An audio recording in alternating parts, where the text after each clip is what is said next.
Raja Krishnamurthy is an Illinois congressman representing the 8th District, which includes Hoffman Estates, Schaumburg, and other areas west and northwest of Chicago.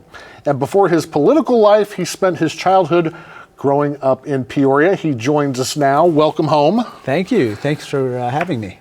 Now, you were born in India, correct? But you didn't spend a lot of time there before your family moved to the States. That's right. 3 months, and then came to the U.S., where my father was studying engineering at University of Buffalo, and things were going well until suddenly the recession of 1973 hit us pretty hard. But thanks to the American people, we were allowed to move into public housing and food stamps. So I spent about half of my early childhood in those two programs. Then my father completed his studies and got a great job teaching engineering in, of all places, Bradley University. Now, when your family came over here and you were so young, what was his plan to get his degree and be a teacher, or did he want to do something else? I don't think he was sure what he wanted to do eventually, but certainly get a graduate degree in engineering. He ended up finally getting his PhD and then teaching. You were a valedictorian at Richwoods High School, which of course is still there. Tell us a little bit about your schooling in Peoria and what things kind of stick out for you. Well, I went first to Northmore School, and I met someone who changed my life. Her name was Mrs. Middendorf, and she recognized the mischievousness in me for something else, and she told my parents, I think he has a lot of energy, a little pent-up energy, and so maybe we can get him working a little harder on certain academics. And anyway, I ended up going to, I think it's called Reservoir School now. It was called Washington School back then. And it was an excellent experience. I have some lifelong friends still from that time there, elementary school, and then went to Richwoods. And I have to say, you know, the Peoria Public Schools, District 150, was kind of the gateway for me and my brother to get an excellent public school education. And you know, I was able to meet some lifelong friends in the process. So overall, just an excellent experience. We mentioned you were 3 months old when you came to the States, but growing up, did you feel different than other kids with your Indian heritage, or was that not even an aspect? A little bit. I mean, I think that, you know, especially when you enter your teenage years, you start to notice a lot of differences, right? And so I think that every Indian American teenager goes through that kind of phase of life where, you know, there's the American, there's the thing that the rest of their friends are doing, then there's what their parents are doing. You know, it's how their parents are dressing and what they're eating versus what everyone else is doing. Eventually, you become very comfortable in your skin. And that's certainly true for me. I was very lucky to have friends and neighbors and community members who embraced us and all of our differences. And I think that in part makes Peoria a special place. And one thing that I try to communicate to people is be comfortable who you are. And if you are, then you'll be the best version of yourself. When you were growing up, were your parents, would you call them traditional? Sure, yes. So did they give you a little bit of leeway in terms of, yeah, you know, mom, dad, I want to do this, all the other kids are doing that. What can I do? Or do I have permission to stand out and be my own person? They were extremely accommodating of, you know, whatever we needed to do to succeed. And I think they weren't very strict with regard to, you know, you can't do this, you can't do that, etc. And so I feel very fortunate that my parents were very flexible that way. I always love to talk to successful people and find out about their first jobs. And I know that you worked at the McDonald's on University, right by War Memorial, I think. That's right. What did you do there? I was in the grill area. My first job technically was delivering papers for the Peoria Journal Star. Okay. But I think the hours were so difficult that even my parents said, you don't need to do that. but I ended up working at McDonald's, especially during high school at that University and War Memorial, flipping burgers. I'll always remember the very first day that I was at McDonald's flipping burgers.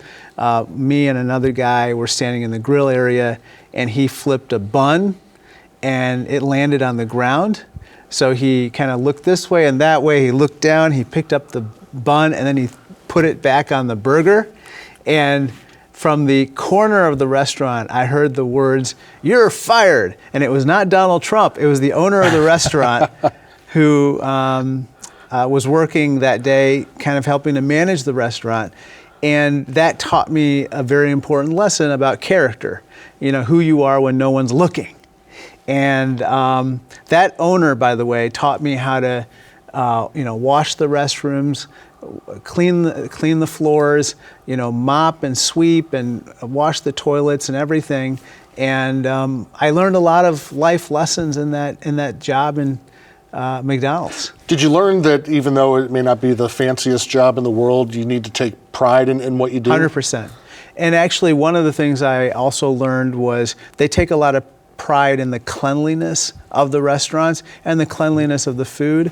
And that means a lot, right? Because, people are coming from all over, they're traveling, and to be able to come someplace where they can, be in a clean environment, eat some good food is important.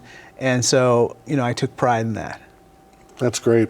Well, after Richwoods, you went on to study mechanical engineering at Princeton. Now, did you look at your dad and say, "Hey, I like what you do, I kind of want to do what you do," or did he give you a little push? Well, a little bit of a nudge. He Yeah. said, Raja, you can do anything you want to do in life. I said, really? He said, yes. You could be a civil engineer, a mechanical engineer, an electrical engineer, a computer engineer, or a doctor. Well, that's 5 choices. That's Yeah, pretty good. I said, wow, that's amazing. And so I ended up getting a BS in mechanical engineering. Some people say I practice the BS part now.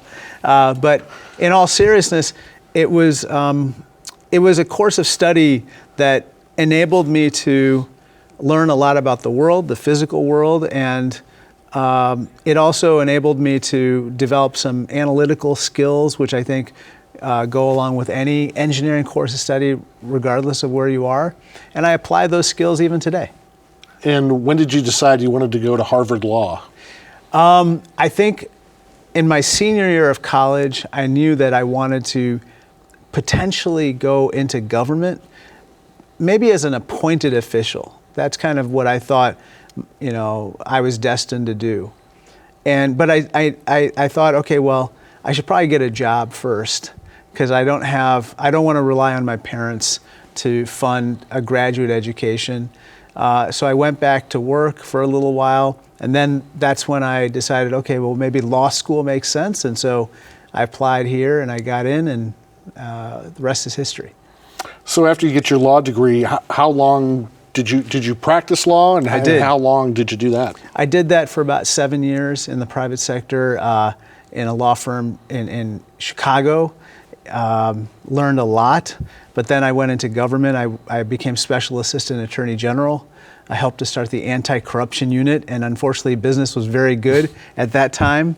And then from there I became Deputy State Treasurer, and then I ran a small business after that for 7 years. What kind of business was that? They make sensor technology, mainly infrared night vision technology for space and military applications. Wow, that's cool. Yeah, it was really, and by the way, that was founded by these entrepreneurs who were immigrants, mainly from Sri Lanka. They fled the Civil War. They came to University of Illinois, where they studied physics and became entrepreneurs, coming out of the research that they did there. The American dream. Yes, sir. It's great. So many of our politicians are lawyers by trade. Do you think what you learn in law school just translates to politics? I don't know if that's the reason. I think that what you learn in law school is you learn about the foundation of our government. And so to the extent that you learn about the foundation of our government, you're fascinated by it, you want to help shape it or change it. I think that people are maybe drawn into government service. That being said, now I think there's a variety of professions represented in Congress. And so I think really, people who have a love of country and want to make a difference can actually do so regardless of their background. Tell us at what point you met Barack Obama. I met him at I think a reception in 1999 when somebody said to me, hey, you should meet this gentleman who went to the same law school you did. He made the mistake of inviting me to lunch. And so I ended up working briefly as a volunteer on his 1999-2000 congressional campaign. He did not take the gold medal at that point, but the silver. He lost to Bobby Rush, who just recently retired from Congress, by the way. Then he ran for Senate in 2002, and at that point, he said to me, can you help me again? I said, of course. How much does it pay? He said, nothing. And I said, sign me up. And so I became a volunteer and eventually as policy director for that Senate campaign. Wow. What kind of an effect has he had on your life in terms of, do you look at him like a mentor? I do. I think that his victory symbolized to me that the people of Illinois are great people. The likelihood of someone of his background and his name winning a 7-way primary and then becoming U.S. Senator and eventually president was very slim, according to the prognosticators and the pundits beforehand. But as usual, the people of Illinois were smarter than that. And they assessed him based on his character, based on his record, based on his vision. And that victory, to me, was kind of a green light that to anybody who wanted to potentially run for office. And I thought, well, maybe I could throw my hat in the ring someday. And you did, and like Mr. Obama, you weren't successful your first time around. Sorry to remind you of that. I took the silver medal the first time. You took yes. the silver. But when you suffer that first defeat, what in your head says, I got to keep going, I got to do this? Well, I think the first thing is you don't necessarily hear that voice. I think you first are humbled, and it's a very public humbling, right? There are very few things like losing a political race that are so kind of exposing, if you will, of your vulnerabilities and everything. So I think there's a little bit of introspection that happens at that point, and I kind of retreated a little bit into a shell. Then eventually I came out of it, and I wanted to know what happened, like what went wrong. I talked to people who I trust, and I said, well, maybe someday I could do this again. But I didn't know when that time would be. And then 4 years later, Tammy Duckworth ends up running for U.S. Senate, and I run again, and this time I take the gold medal. There you go. And that was in 2016. So you start in 2017. I do remember the TV ads that you had that were great, I think. They really kind of put your name out there, so to speak, and just call me Raj. Call me, yeah. So that particular commercial has an interesting, I guess, pedigree at this point. We didn't know what to do with my last name. So my consultant said, let's just make a commercial saying, call me Raja. And I said, okay. And so then he did like a 30-second ad, which was basically, call me Raja, call me Raja, call me Raja, Raja, Raja, Raja. And they said, here's the bill. And it's like 7 figures. It's like every penny that I have, every penny that I raised from everyone, all my family and friends, went into that one ad. And so then I said, gulp, what's going to happen now? So then, interestingly, 40 miles away from my home, I went to a Starbucks in Bolingbrook, Illinois, and went to the drive-thru, and the person at the drive-thru window opens up the window, and she looks at me and she's like, you look like that Raja guy. And I said, I am that Raja guy. And then she said, no, you're not. And then she just kind of closed the window. But I knew that whatever they had done had worked, because for her to recognize me and then for her secondarily, to see that person on TV as someone, who I couldn't measure up to in real life was kind of, it was suggestive that they had created a good ad. Yeah. And it ended up winning. I ended up winning, and then we've done that similar theme, I think, 2 or 3 times now, including in this election cycle. When you first get the job, it's got to be like, wow, great, I'm excited, and now all of a sudden, oh, what do I do? Where do I start? Where do you start? What were some of the first issues that you wanted to tackle when you got in there? I think that some of the first issues have to do with, obviously, what's top of mind for my district, right? And at that time, it was 2017. Donald Trump had just become president. And so what was top of mind, I remember in January of 2017, was Donald Trump decided to institute a Muslim ban. We call it Muslim ban 1.0 now because there were at least 2 more versions. There were numerous, and there are numerous Muslim Americans in my congressional district, okay? And so top of mind for me was, how do I make sure that these people and others don't face this type of discrimination? I remember that night that Muslim Ban 1.0 went into effect, I was the first member of Congress to go to O'Hare Airport to try to free, I don't know, maybe a dozen Muslim green card holders. These are permanent residents of the United States who are being detained and prevented from coming back to the U.S. It was about as un-American a move by the Trump administration as I've ever seen. So I joined with others to free them. They ended up coming out. We ended up having to deal with repeated kind of discriminatory moves toward the Muslim community and others. So that, unfortunately, was the start of my time in Congress. And after that, another issue that came up was the attempted repeal of the Affordable Care Act, now known as Obamacare. I had to repeatedly cast votes to prevent the repeal of Obamacare, one of the more popular programs now, which, as you know, provide incredible protections for people for pre-existing conditions, allowing for preventing discrimination against people who can't pay, allowing people up to the age of 26 to be on Obamacare. All that stuff was in jeopardy.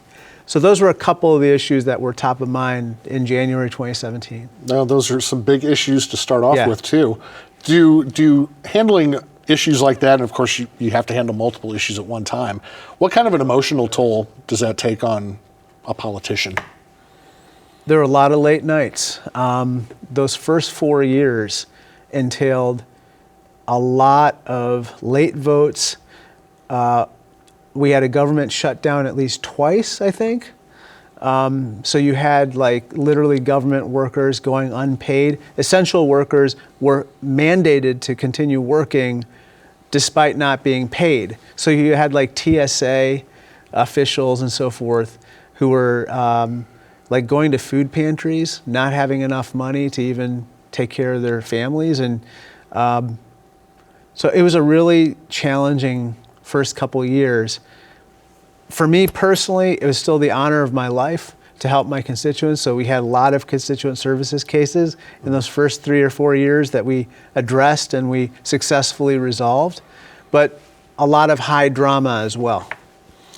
Speaking of drama, we've seen a lot of drama the last 8 years or so, feels like 80. But in 2018, you had a town hall here in Peoria with Congressman Darren LaHood, Right. who's a Republican, you're a Democrat, and it was kind of a feel-good kumbaya moment. I believe one of the quotes that was used was, "We can disagree without being disagreeable." And I think that event that you two had is something we haven't seen lately, that kind of reaching across the aisle.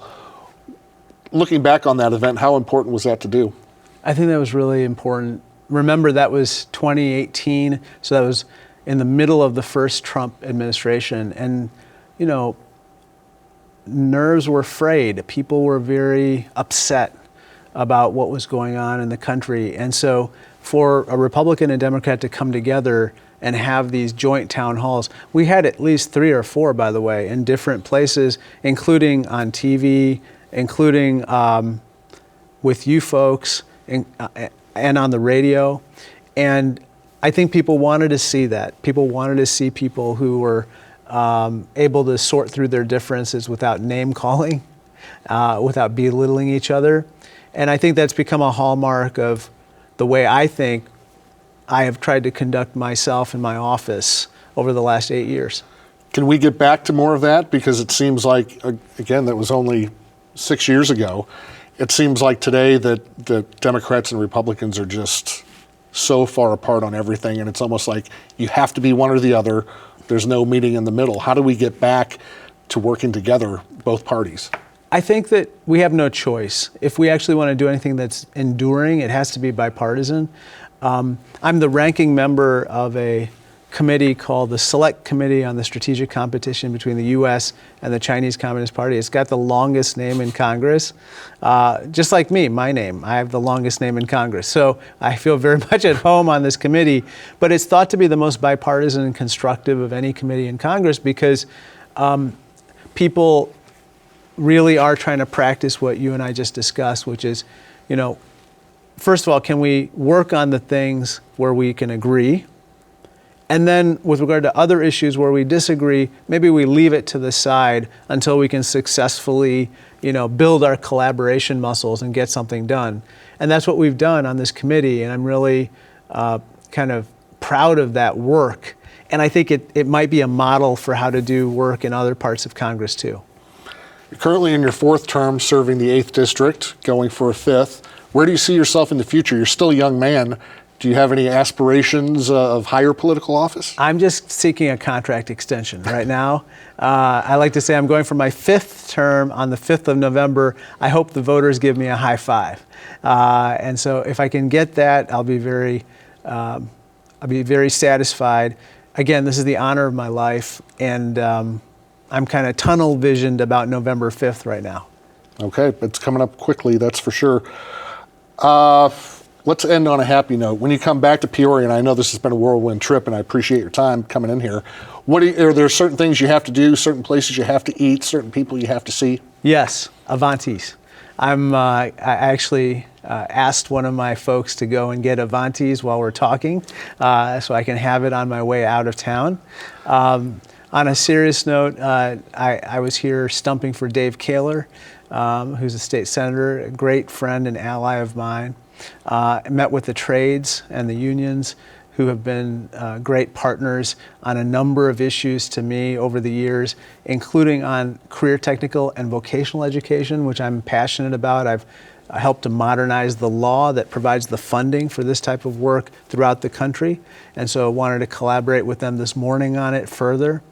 And then I visited Bradley University, and I actually did a radio interview there. I tend to visit Bradley every time I come because I spent so many hours there, given that my father taught there for so long. So I went there and I actually saw his old office. He taught there for 40 years, and I saw his old office, and then I took a little stroll on the beautiful campus and the quad at Bradley.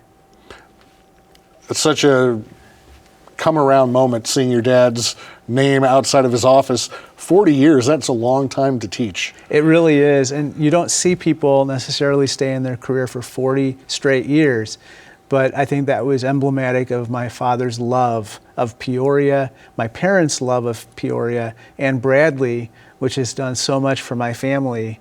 And now he's an emeritus professor there. So he comes back every year for the emeritus luncheon, where he meets all the other professors and staff, and I catch up on what's going on there through those luncheons from him. And so it's a great partnership. And I'm guessing going from engineering to lawyer to small business owner to politician, he's okay with what you're doing now?